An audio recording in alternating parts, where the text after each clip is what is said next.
ছোট ছেলের জন্য মাছ সেদ্ধ করতেছি, পাবদা মাছ। ও আবার পাবদা মাছটা বেশি খেতে চায় না, তো এই পাবদা মাছ ভালো করে ধুয়ে ফ্রেশ করে নিয়েছি। এখন কাঁটাটা বেছে ওকে খেতে দেব, ও খুব ক্ষুধা পাইছে। এই যে মাছ সেদ্ধ করলাম, এখন কাঁটা ফেলে দেব, একদম গরম গরম। ও আবার কাঁটা খেতে পারে না। পশু পাখি লালন পালন করাও খুব একটা টাফ, কারণ এদের খাবার দাবার, শারীরিক চিকিৎসা সব কিছু মিলিয়ে মানুষের মতোই করতে হয়। তা না হলে ওরা সুস্থ না থাকলে আমাদের শরীরেও সুস্থতা আসবে না, ওদের ভাইরাস ছড়িয়ে যাবে আমাদের গায়ে। তাই আমি সবসময় চেষ্টা করি ওকে ফ্রেশ খাওয়া দাওয়া, জীবাণু মুক্ত রাখতে। দাঁড়াও, ঘোরাঘুরি করতেছে খাওয়ার জন্য। কাঁটা খেতে পারে না, কাঁটাটা ফেলে দেই। অনেকে বলে বিড়ালে কাঁটা খায়, সেটা তো নিরুপায় হয়ে খায়। আসসালামু আলাইকুম প্রিয় ভিউয়ার্স, আপনারা কেমন আছেন? আশা করি ভালো আছেন। সকাল সকাল আমার ছোট ছেলের জন্য মাছ সেদ্ধ করে কাঁটা ফেলে তারপর ওকে খেতে দেব, কারণ ও কাঁটা খেতে পারে না, ওর গলায় আটকে যায়। দেখুন, তাই মাছ বেছে দিচ্ছি কত সুন্দর করে।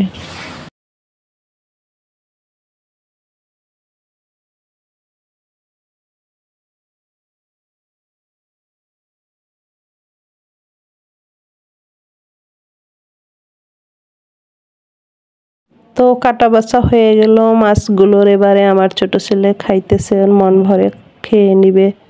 তারপরে আমার নিজের কাজের জন্য চলে যাব। প্রথমে ঘুম থেকে উঠেই ওর খাবারের প্রতি আমার খেয়াল দিতে হয়। ও কি খায় না খায়, পোষ্য প্রাণ হলেও ও তো আমার আদরের পালিত প্রাণ। যাই হোক প্রিয় ভিউয়ার্স, ওর জন্য সবাই দোয়া করবেন কেমন।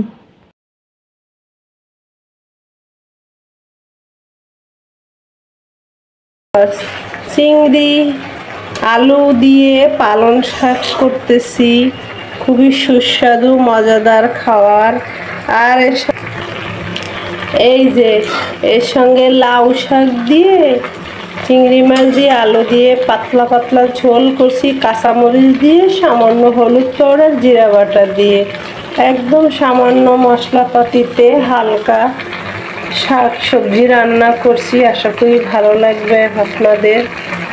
বয়স 30-এর পরে এরকম শাক সবজি খাওয়া উচিত, কারণ আমাদের গরুর গোশ, খাসি বা লাল মাংস যেগুলোই আছে এগুলো খাওয়া ঠিক না।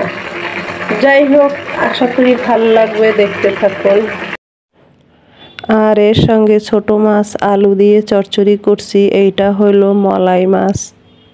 মলাই মাছ চোখের জন্য খুবই উপকারী একটা মাছ। টমেটো দিয়ে, কাঁচামরিচ দিয়ে হালকা মশলায় চচ্চড়ি করেছি, খেতেও অসম্ভব সুস্বাদু এই মাছটা। ভিউয়ার্স, এই দেখুন, বেশি করে কাঁচামরিচ, শুকনো মরিচ দিয়ে কলই শাকের ভাজি করেছি। আর এর সঙ্গে এই যে ছোট মাছ দিয়ে টমেটো দিয়ে চচ্চড়ি, আর করেছি এই যে আলু দিয়ে, লাউ শাক দিয়ে, সিম দিয়ে করেছি। এখন এগুলো ভাগাভাগি করব, ভালোবাসা ভাগ হয়ে যাবে। যখন একটু দূরে চলে যায় খাবার ফেলে খুব কষ্ট লাগে, তাই এখন শাকসবজি ভাগ করে দিয়ে দিচ্ছি। এইটা হলো আমার বোনের ছেলে মেয়ের জন্য দিয়ে দেব।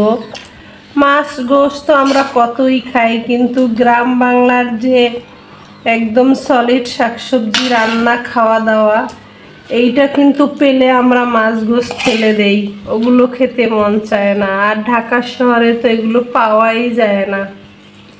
এগুলো যে ওই যে নিয়ে আসছিলাম ওই দিন, সেই শাকসবজি। ব্যাস, শাক দেওয়া হয়ে গেল।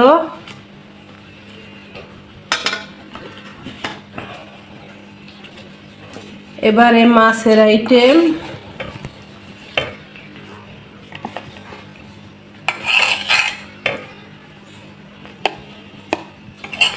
ছোট মাছ দিয়ে টমেটো দিয়ে চচ্চড়ি করেছি।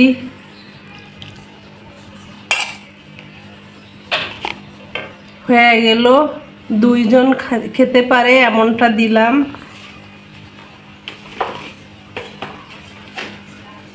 কলই শাক বরিশালের ঐতিহ্যবাহী শাক, বরিশাল থেকে চলে আসছে। রান্না করলাম, কয়েকদিন খেলাম টানা। এখন এই যে ভাগ করে বোনকে দিয়ে দিচ্ছি, বোন তার হাজবেন্ড ছেলের জন্য নিয়ে যাবে, ব্যাস। আর এইটুকে আমাদের একবেলা হয়ে যাবে। এই তো ভালোবাসা ভাগাভাগি করে এভাবে খেলে জীবন চলে যায় খুব হাসি খুশি ভাবে। আর মিলেমিশে খাওয়া আল্লাহ পাকের একটা অশেষ রহমত। তো আশা করি আপনাদের ভিডিওটি ভালো লাগবে। প্লিজ পাশে থাকবেন, লাইক করবেন। ফিরে আসবো নেক্সট দিন। আল্লাহ হাফেজ।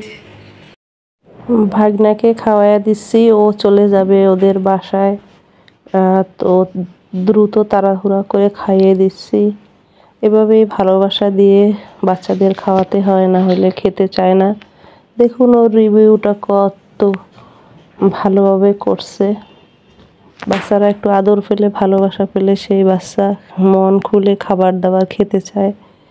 ধৈর্য ধরে খাওয়াতে হয়। তো খেয়ে দিয়ে নিচ্ছে, খেয়ে দিয়ে আবার ওরা চলে যাবে, মনটা খারাপ।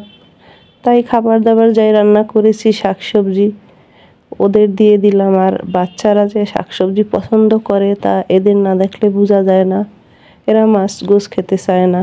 যাই হোক, আল্লাহ হাফেজ, ওরা চলে যাচ্ছে, দোয়া করবেন।